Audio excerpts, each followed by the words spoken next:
Oh, hey, didn't see you there. Censor here, welcome to my news show. Well, this was a bit of a disappointing week for me, so enjoy a short news episode. Microsoft announced their Xbox Play Anywhere service a couple months ago, and now Sony is stepping in and allowing PS3 games to be played on PC. Maybe these two services aren't really comparable, but they're similar in that they allow you to play previously exclusive to console games on the PC. The way it works is through PlayStation Now, which costs $20 a month. PlayStation Now gives you access to over 400 PS3 games, some exclusive, some not, but the catch is they are streaming only, which basically means the game is being stored and played somewhere else and you are just given access to the controller and the video feed. I don't really know how well this works overall, but I can't imagine the majority of people enjoy it. You can't play it offline, there's probably video compression, and the biggest issue, there might be input lag, which nobody wants. But since it was impossible to play these games on PC previously, then I guess it's better than that.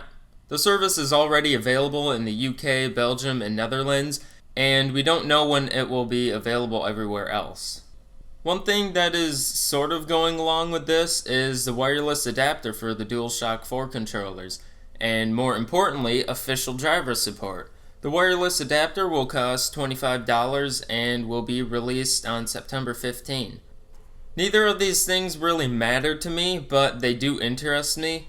At least the PlayStation Now does. Wireless controllers aren't exactly new to PCs, but minimizing exclusives is always consumer friendly.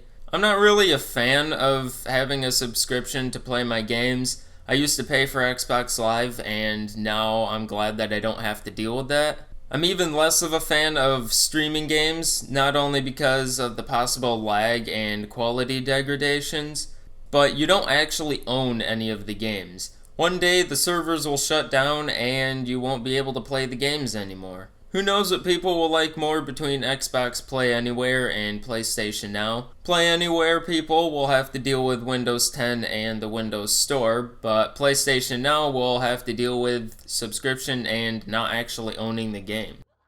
Here's something that probably doesn't interest many people, but it interests me, so I'm putting it in this video. Rocksmith 2014 is getting a remaster, because remasters, I guess, are an easy way to re-release a game and sell more copies. The nice thing is, anyone who already owns the game on any system will get the remastered version through a patch. Which makes me question this next part. They are selling the remastered game at $60. Personally, I don't really like remastered games being sold at full price anyway, but this is kind of ridiculous. I never really thought Rocksmith would get another sequel because functionally Rocksmith 2014 is a good game and there really isn't much they could add to call it a sequel other than put in different songs. So a remaster for this game seems like more of a perfect fit. I for one wouldn't buy the game again for the few new features Ubisoft are adding, so the fact that I get a free upgrade is nice. I just looked at the price of 2014 on Steam, and the game is still $40, which I'm very surprised by, because the game was released almost 3 full years ago. Bear in mind that you still have to purchase the cable separately, which should be about $30, but apparently it's pretty difficult to find one at that price currently. The new features included with the remastered version are a customizable learning curve, whatever that means, expanded practice tools, stat tracking, improved menus, and more. Maybe they'll add arcade games that aren't really boring to play. Also, the remastered version will include 6 new songs, which are on screen right now. But those songs are only available to buyers of the remastered version. Current owners will have to buy those songs separately. None of the songs are any I really care about, so I'm not too upset about that, but I will be looking forward to the free update. I didn't mention it yet, but the release date is October 4 and will be on PC, Mac, PS4, and Xbox One. Allison Road might not be dead after all. The original creator, Christian Kessler, told IGN that he has decided to work on the game on his own. He's no longer working with Lilith Limited on this project, and is working under a label he co-founded named Far From Home. Kessler says he is excited to work on this again, so I'm assuming this is going to be his passion project. After the game being cancelled 2 months ago, we still haven't gotten an explanation behind that. But why explain that when you can just continue working on the game again? Of course, I hope this all works out in the end, but I don't want to get too excited and give in to the hype. The good thing about passion projects is that you can be sure the developer will release the game in a good state. They don't want to release the game if it doesn't work well, but the issue might be for the same reason. Since everything has to be perfect by the developer's standard, they might end up getting caught up on small things. I don't want to get in the way of your excitement, but overhype has ruined things in the past, so maybe it's best to stay calm about this one.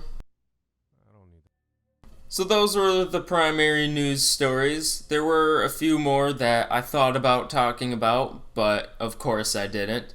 I guess some of the smaller news stories is Battlefield 1, or EA, have announced their DLC plan.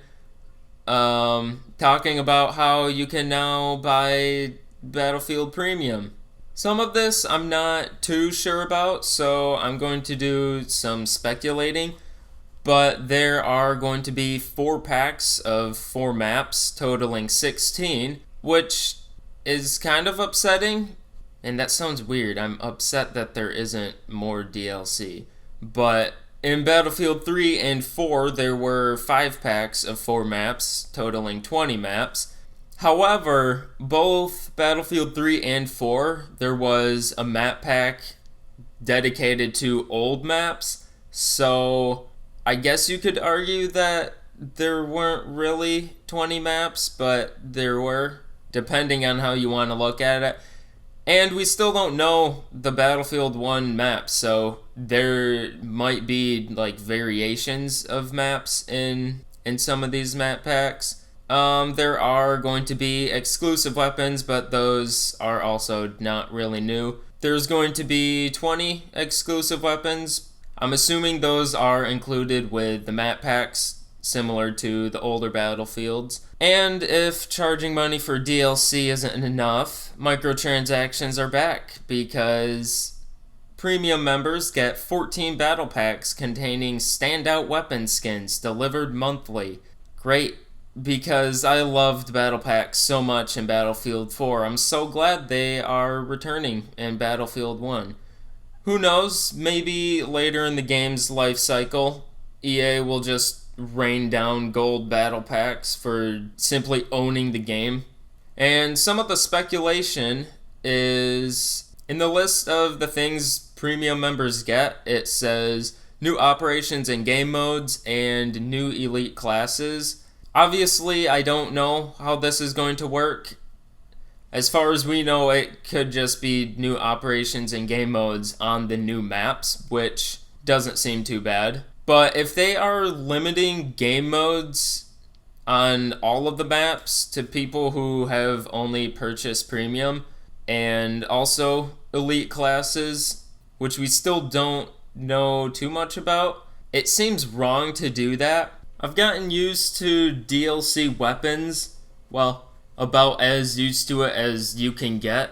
You still occasionally run into people who have objectively better weapons, but this new elite class system that they're putting in Battlefield 1, it seems like they're basically just limiting even more powerful weapons or more powerful people behind paywalls. And like I said, I don't know if this is still exclusive to premium members or exclusive to the map pack DLC. There isn't a whole lot of information out there yet. Of course, we will figure out in due time. Speaking of DLC, Dark Souls has announced their first DLC.